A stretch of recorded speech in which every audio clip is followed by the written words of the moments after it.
ஓம் சாந்தி 20-3-2025 வியாழக்கிழமை வாணி தரும் வசந்தம்.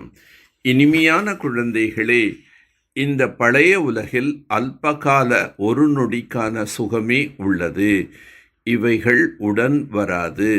தங்களுடன் அழிவற்ற ஞான ரத்தனங்களே உடன் வரும். ஆகவே அழிவில்லாத வருமானத்தை சேமித்து கொள்ளுங்கள். பூதங்கள் சம்பந்தமான கல்வி மற்றவர்களின் எண்ணங்களை ஆராய்வது, இது பூதங்களின் கல்வியாகும். உங்களுக்கு இந்த கல்வி கற்பிக்கப்படுவதில்லை. பாபா மனதில் உள்ள எண்ணங்களை அறிபவர் அல்ல. அவர் எல்லாம் அறிந்தவர், அதாவது ஞானம் நிறைந்தவர். தந்தை வருவதே உங்களுக்கு ஆன்மீக கல்வி கற்பிப்பதற்காக. இந்த கல்வியின் மூலம் உங்களுக்கு 21 பிறவிகளுக்கான ராஜ பதவி கிடைக்கின்றது. ஆத்மாக்களும் பரமாத்மாவும் நீண்ட காலமாக பிரிந்தனர் என்று பாரதத்தில் உள்ளவர்கள்தான் பாடுகின்றனர். சிலர் உறுதியான நிச்சய புத்தி உள்ளவர்களாகவும் சிலர் குறைவாக புரிந்து கொள்பவர்களாகவும் வரிசை கிரமமாக இருக்கின்றார்கள். பரம்பிதா பரமாத்மாவிடமிருந்து பிரிந்து இங்கு நடிப்பின் பாகத்தை ஏற்று நடிப்பதற்காக வந்திருக்கின்றீர்கள். இப்பொழுது தந்தை வந்து புரிய வைக்கின்றார். பரமபிதா பரமாத்மாவிடமிருந்து பிரிந்து வந்து நம்முடைய பாகத்தை நடிப்பதற்காக வருகின்றோம் என்பதனை குழந்தைகள் தெரிந்துள்ளீர்கள்.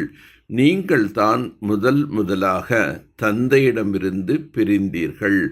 ஆகவே ஷிவ் பாபாவும் உங்களைத்தான் முதலில் சந்திக்கின்றார். உங்களுக்காகவே பாபா வரவேண்டியதாக இருக்கின்றது. தர்மத்தில்தான் சக்தி உள்ளது. ஸ்ரீ லக்ஷ்மி நாராயணன் எவ்வளோ சக்தி நிறைந்தவர்களாக இருந்தார்கள். பாரதவாசிகள் தங்களுடைய தர்மத்தையே தெரிந்து கொள்ளவில்லை. தர்மத்தை அறியாத காரணத்தினால் நாஸ்திகர்களாக ஆகிவிட்டார்கள். பாரதத்தை தங்கத்தின் மழையாக உருவாக்குகின்றார். சத்தியுகத்தில் தங்கச் சுரங்கங்களில் அளவில்லாத தங்கம் நிரம்பியிருக்கும். மாளிகைகள் கூட தங்கத்தின் கற்களால் கட்டப்படுகின்றன. கலியுகத்தில் கண்மூடித்தனமான பக்தி நிறைய பேர் செய்கிறார்கள். பக்தி மாலை வேறு, ஞான மாலை வேறு, ருத்ர மாலை வேறு, விஷ்ணு மாலை. இப்பொழுது ராஜ பதவிக்காக நீங்கள் படித்து கொண்டிருக்கின்றீர்கள். பகவானுடைய மகா வாக்கியம், பகவான் ஞானக்கடல், சுகக்கடல், சாந்தி கடல். குழந்தைகளாகிய உங்களுக்கு ஆஸ்தியை தருகின்றார். இந்த படிப்பு உங்களுடைய 21 பிறவிகளுக்கானது. எனவே மிகவும் நன்றாக படிக்க வேண்டும். பிரம்மா மூலம் ஒரே தர்மம் ஸ்தாபனை ஆகின்றது. இப்பொழுது அந்த தர்மம் இல்லை. குழந்தைகளின் அனைத்து துக்கங்களையும் நீக்கி 100% சுகம் தருவதற்காகவே பாபா வருகின்றார். பாபாவிடம் நாம் வந்துவிட்டோம், அவரிடமிருந்து முழு சுகத்தையும் அடைந்துவிட வேண்டுமென நீங்கள் புரிந்துள்ளீர்கள். ஒரு தந்தை தவிர வேறு யாரையும் நினைவு செய்யக்கூடாது. பாபா சோழிகளுக்கு பதிலாக இரத்தனங்களை தருகிறார். எவ்வளோ நல்ல வாடிக்கையாளராக இருக்கின்றார். ஆகவே அவரை கள்ளம் கபடமற்றவர் என்று பாடப்படுகின்றது. இப்பொழுது நாம் ஒரு சிவ தந்தையின் நினைவில் மட்டுமே இருக்க வேண்டும். உங்களுடைய புத்தியானது பல பக்கத்திலிருந்து விடுபட்டு ஒரு பாபாவிடம் ஈடுபட வேண்டும். ஆனால் குழந்தைகளின் புத்தி பல திசைகளில் அலைப்பாய்கின்றது என்று பாபா கூறுகின்றார். என்னுடன் புத்தியின் தொடர்பை ஏற்படுத்துங்கள், இல்லையென்றால் பாவ கர்மங்கள் விநாசமாகாது. மனிதர்களை பகவான் என்று கூற முடியாது. எப்போது தேவதா தர்மத்தின் ஸ்தாபனை ஆகின்றதோ பிறகு முழு அசுர உலகமும் விநாசம் ஆகிவிடும்.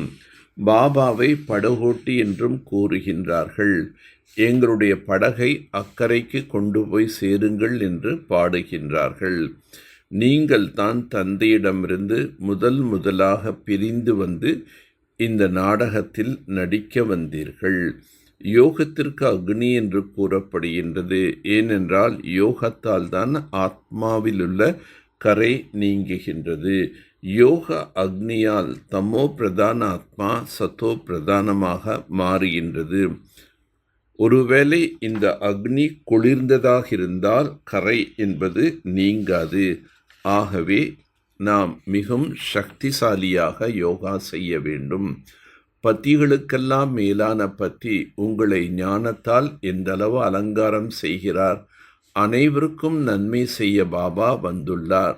ராவணன் அனைவரையும் துர்கதிக்கு இட்டுச் செல்கிறான். ராமர் அனைவரையும் சத்கதிக்கு அழைத்து செல்கிறார். தந்தையின் நினைவினால் அடவு கடந்த சுகத்தை அனுபவம் செய்வதற்காக புத்தி தெளிவாக இருக்க வேண்டும். நினைவு எப்போதும் அக்னி ஸ்வரூபமாக ஆகின்றதோ அப்போது ஆத்மா சத்தோ பிரதானமாக ஆகிவிடும். தந்தை சோழிகளுக்கு பதிலாக இரத்தனங்களை தருகிறார். அப்படிப்பட்ட கள்ளம் கபடமற்ற தந்தையிடமிருந்து தங்களது பையை நிரப்பிக் கொள்ளுங்கள். சாந்தியில் இருப்பதற்காக இந்த கல்வியை கற்று சத்கதியை பலனாக பெற வேண்டும். மாயாவின் பந்தனங்களிலிருந்து சதா பந்தனமற்று இருக்கக்கூடிய யோக யுக்த் பந்தன் முக்த் ஆகுக. பந்தன் முக்தியின் அடையாளம் சதா யோகம் நிறைந்தவர்கள். யோகயுக்த குழந்தைகள் பொறுப்புகளின் பந்தனம் மற்றும் மாயாவின் பந்தனங்களிலிருந்து முக்தி அடைந்திருப்பார்கள். மனதிற்கான பந்தனம் இருக்காது. லௌகீக பொறுப்புகளை விளையாட்டாக கருதுவார்கள். ஆகவே கட்டளைப்படி விளையாட்டு என்ற ரீதியில் சிரித்து கொண்டே விளையாடுங்கள். ஒரு பொழுதும் சின்ன சின்ன விஷயங்களில் கலைப்படைய மாட்டீர்கள். பந்தனம் என நினைத்தால் கஷ்டம் ஏற்படும். ஏன் என்ன என்ற கேள்வியிலும். ஆனால் பொறுப்பு பாபா இருக்கின்றார். நீங்கள் நிமித்தம். இந்த நினைவின் மூலம் பந்தன் முக்தாக ஆகுங்கள். அப்போது யோகயுக்தாக ஆகிவிடலாம். செய்பவர் செய்விப்பவர் என்ற நினைவில் அகந்தை மற்றும் அபிமானத்தை அழித்து விடுங்கள். அப்பவித்திரம் என்பது வெறும் யாருக்கெனும் துக்கம் கொடுப்பதோ அல்லம் பாவம் செய்வதோ அல்ல. ஆனால் தனக்குள் சத்தியம் சுத்தம் விதிபூர்வமாக அனுபவம் செய்தால் பவித்திரமாக இருக்கின்றோம் என்ற பொருளாகும். பழமொழி உள்ளது, சத்தியத்தின் படகு மூழ்காது, ஆனால் ஆடும் அசையும். நம்பிக்கை என்ற படகு சத்தியம் நேர்மை, அது அசையும் ஆனால் மூழ்காது.